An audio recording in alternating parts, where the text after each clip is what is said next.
I would love to ask them what their understanding of borders is, being from that community, because I imagine it's had an enormous historical impact on their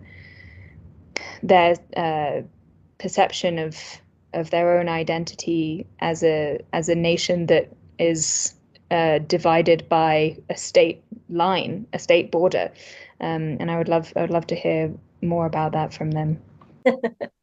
So, I don't think borders are the same as we see them now. And in fact, we have a wampum belt.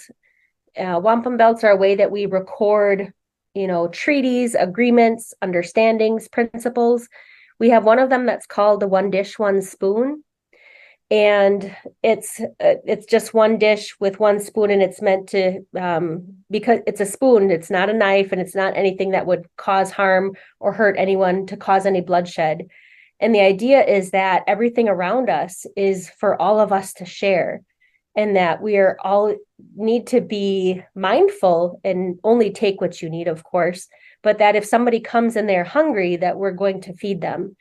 So I think that our principles of the Yunganashuni, the Haudenosaunee Confederacy, is that we wanted to extend the rafters of our building, the one house, to anybody that wanted to come and take shelter, anybody that wanted to agree to not have war and to embrace the principles of peace, peace of mind, love, and power.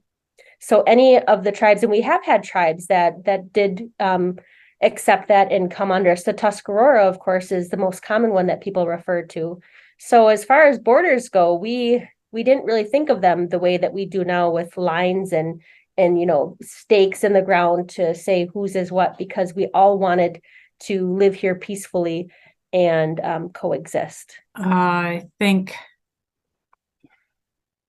in some ways they mean nothing, right? So when we think of Anishinaabe King, the space where the language is spoken, we just don't pay attention to that border because there were so many millennia of people defining the space. Anishinaabemowin and the speakers of that language would be originally from, according to older stories, from the eastern side of the Great Lakes, and then they moved across, both ways. North, there were migratory patterns that were more northern and some that were more southern, to the point where now they sort of surround the Great Lakes and have for a very long time. But the borders, to me, I would think back to the fact that borders are a modern idea. If we say, who is my relative, we say, who is an Inouye, one that speaks like me. So there wasn't a line on the land. There was a point you might reach where the ones around you were no longer using the language you know. And that's the edge. That's the edge of the territory known to you. And you would then have to learn a new language or learn a new place to communicate beyond that. So to me, that's where a border might come in. And people, I think that is why languages differ. So if you were Menominee and you were in the middle of all of these Ojibwe speakers, your borders are the space where you protect your communities and you use a language that you all share. I think really there's lots of evidence that people would have been multilingual and they would have been able to move beyond their own edges and borders. But yeah, I think borders, as we understand them now, are not entirely useful. Certainly that would be true in Ireland as well. So when you think of the Ulster area, certainly as an O'Donnell, I would say Dara and Belfirstja are two places that have things in common. And whether they are in Northern Ireland, or whether they are in the, southern portion of that space, it's all Ireland. It's all, the same set of stories at the base. So, yeah. Las fronteras están aquí. Well, borders are here in your head, Nicaela replies. They are unnatural and should not exist. And then there are borders in different senses: territorial borders, linguistic borders, mental borders.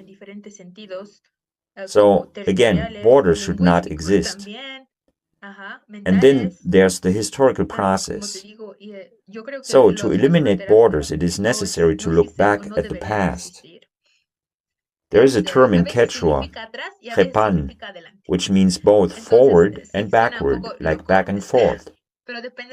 And so it sounds a little crazy, but it all depends on the context. And that's what Nicaela means. We have to look back in order to move ahead and eliminate borders. At the same time, she's very conscious of the fact that right now we're all living in a global era, which has given her the opportunity to learn a bit of English and a little bit of French. And then there's Quechua. And so there are no limits. The only limits are in our imagination.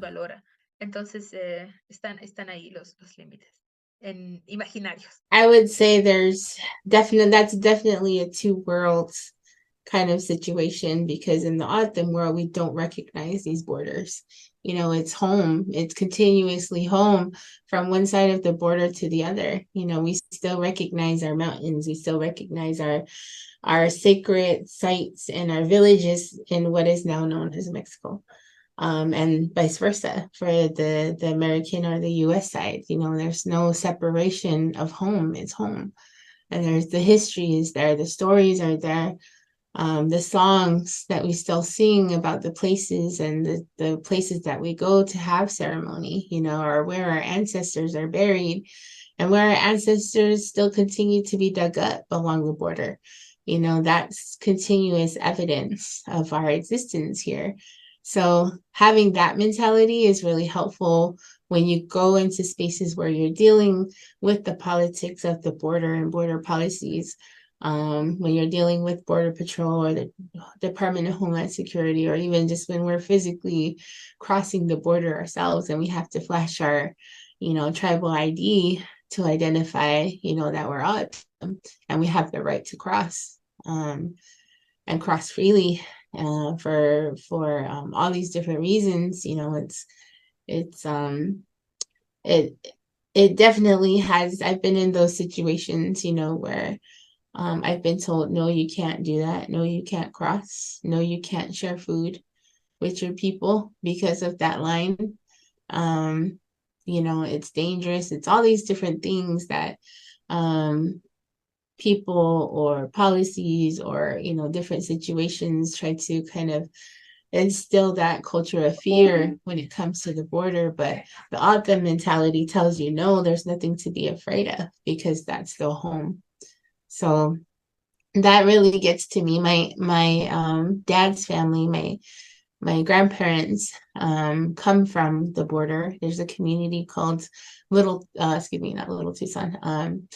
Wecij Oidag or Newfields. And so I grew up, I'm 37 now, and I grew up with my grandfather doing ranch work.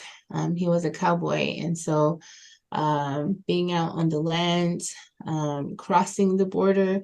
At the time, I didn't realize it was a border. I didn't know it was a border. It was just a barbed wire fence and a cattle guard. It's nothing like it is now.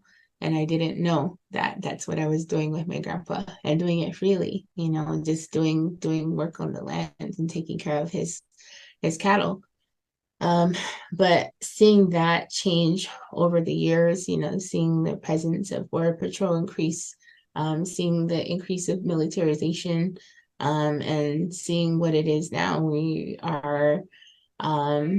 have so much, surveillance technology on the nation, throughout the Tohono O'odham Nation, not just on the border. Heavy presence of Border Patrol and checkpoints to every entrance and exit to the Tohono O'odham Nation, which is 2.8 million acres. It's the size of the state of Connecticut. So imagine living in, I think that helps put things into context for people, is imagine you live in Connecticut and every road to leave or enter Connecticut has a checkpoint that you have to go through. And, where they're going to ask you, are you a U.S. citizen, or who are you, or where are you going? And there's been so many different experiences throughout our short history with the border. The border has been there since the 1800s, but it's just a line. But after 9/11, and now with the politics of the border and the border wars, drug wars, whatever, it's been a lot. It's been a lot to see and to experience, I think, especially for folks that are my age, because we're still young, but we're old enough to remember what it was like before all of the militarization and the presence of Border Patrol and, being asked who you are on your own land. But also, just seeing what's happening now and seeing that it's going to continue into the future. So we have to maintain that O'odham mentality that we are the truth. We've had our presence here. We have a right to be here. We have a right to cross. We have a right to be who we are. Moving forward into the future, no matter what's going to come, we have to fight to be who we are. And unfortunately, dealing with the border is something that we have to navigate through, and we'll continue to navigate through. So